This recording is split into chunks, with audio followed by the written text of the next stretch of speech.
ಪೂನಾ ಒಪ್ಪಂದ ಅತ್ಯಂತ ಸರಳವಾಗಿ ಹೇಳುವುದಾದರೆ 1932 ಸೆಪ್ಟೆಂಬರ್ 24ರಂದು ಪೂನಾ ನಗರದ ಯರವಾಡ ಜೈಲಿನಲ್ಲಿ ಗಾಂಧಿ ಮತ್ತು ಅಂಬೇಡ್ಕರ್ ಅವರ ನಡುವೆ ನಡೆದ ಒಂದು ಐತಿಹಾಸಿಕ ರಾಜಕೀಯ ಒಪ್ಪಂದ. 1930ರಿಂದ 1932ರ ತನಕ ಲಂಡನ್ನಲ್ಲಿ ನಡೆದ 3 ಸುತ್ತಿನ ರೌಂಡ್ ಟೇಬಲ್ ಕಾನ್ಫರೆನ್ಸ್ನಲ್ಲಿ ಬಾಬಾ ಸಾಹೇಬರು 21 ವರ್ಷ ತುಂಬಿದ ಎಲ್ಲ ಭಾರತೀಯ ಪ್ರಜೆಗಳಿಗೂ ವೋಟಿನ ಹಕ್ಕನ್ನು, ಶೋಷಿತ ಸಮುದಾಯಗಳಿಗೆ ಪ್ರತ್ಯೇಕ ಚುನಾಯಕಗಳನ್ನ ಕೇಳಿದರು.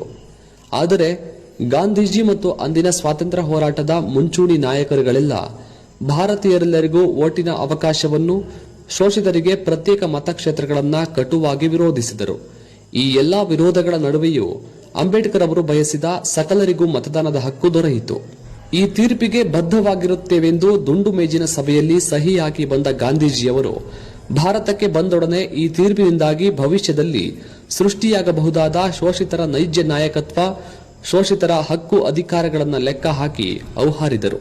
ನಮ್ಮ ಕೈಕೆಳಗೆ ಗುಲಾಮರಂತಿರುವ ಈ ಸಮುದಾಯಗಳು ನಮ್ಮ ಸರಿಸಮಕ್ಕೆ ಸದನಗಳಲ್ಲಿ, ಸರ್ಕಾರಿ ಕಚೇರಿಗಳಲ್ಲಿ ಕೂರುವುದನ್ನ ಗ್ರಹಿಸಿ ತಲ್ಲಣಿಸಿ ಹೋದರು. ಬ್ರಿಟಿಷರ ವಿರುದ್ಧ ಮತ್ತೆ ಸಮರ ಸಾರಿದರು. ಅವರನ್ನ ಯರವಾಡ ಜೈಲಿಗೆ ಹಾಕಲಾಯಿತು. ಶೋಷಿತ ಸಮುದಾಯಗಳಿಗೆ ಸಿಕ್ಕ ಈ ವಿಶೇಷ ರಾಜಕೀಯ ಹಕ್ಕುಗಳ ವಿರುದ್ಧವೇ ಗಾಂಧೀಜಿಯವರು ಯರವಾಡ ಜೈಲಿನಲ್ಲೇ ಉಪವಾಸ ಸತ್ಯಾಗ್ರಹಕ್ಕೆ ಕುಳಿತದ್ದು. ಇದನ್ನು ನೆಪ ಮಾಡಿಕೊಂಡು ಸ್ವಾತಂತ್ರ್ಯ ಚಳವಳಿಯ ನಾಯಕರು ದೇಶದಾದ್ಯಂತ ಶೋಷಿತರ ವಿರುದ್ಧ, ಅಂಬೇಡ್ಕರ್ ವಿರುದ್ಧ ಗಲಭೆಗಳನ್ನು ಸೃಷ್ಟಿಸಿದರು. ಗಾಂಧೀಜಿಯವರು ಪ್ರಾಣ ಕಳೆದುಕೊಂಡರೆ ಅದಕ್ಕೆ ಅಂಬೇಡ್ಕರ್ ಅವರೇ ಕಾರಣ. ಅಂಬೇಡ್ಕರ್ ಬ್ರಿಟಿಷರೊಡನೆ ಸೇರಿ ದೇಶವನ್ನ ಒಡೆಯುವ ಕೆಲಸ ಮಾಡುತ್ತಿದ್ದಾರೆ.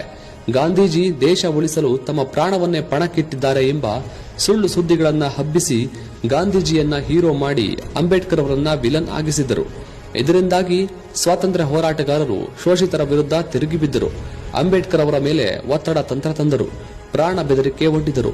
ಕೊನೆಗೂ ಅಂಬೇಡ್ಕರ್ ಅವರನ್ನ ಒತ್ತಡ ಪೂರ್ವಕವಾಗಿ ಯರವಾಡ ಜೈಲಿಗೆ ಕರೆತಂದು ವಿಶೇಷ ಚುನಾಯಕಗಳನ್ನ ಕೈಬಿಡುವಂತೆ ಬೆದರಿಸಿ ಈಗಿರುವ ಮೀಸಲು ಸ್ಥಾನಗಳಿಗೆ ಒಪ್ಪುವಂತೆ ಮಾಡಲಾಯಿತು. ಇದೇ ಸರಳವಾಗಿ ಪೂನಾ ಒಪ್ಪಂದ. ಇದನ್ನು ನಾನು ಒಪ್ಪುವುದಿಲ್ಲ. ಇದೊಂದು ಮಹಾಮೋಸ ಮತ್ತು ಐತಿಹಾಸಿಕ ಅನ್ಯಾಯ.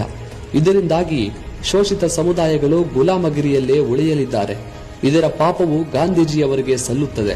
ಇತಿಹಾಸದಲ್ಲಿ ಗಾಂಧೀಜಿ ಶೋಷಿತ ಸಮುದಾಯಗಳ ಖಳನಾಯಕರಾಗಿ ಉಳಿಯುತ್ತೀರಿ. ಶೋಷಿತ ಸಮುದಾಯಗಳು ಎಂದಿಗೂ ನಿಮ್ಮನ್ನ ಕ್ಷಮಿಸುವುದಿಲ್ಲ ಎನ್ನುತ್ತಲೇ ಪೂನಾ ಒಪ್ಪಂದಕ್ಕೆ ಕಣ್ಣೀರಿನಲ್ಲೇ ಸಹಿ ಹಾಕಿ ಬಹಳ ನೋವು, ನಿರಾಶೆ ಮತ್ತು ಸೋಲಿನಿಂದ ಅಂಬೇಡ್ಕರ್ ಅವರು ತೆರಳಿದರು.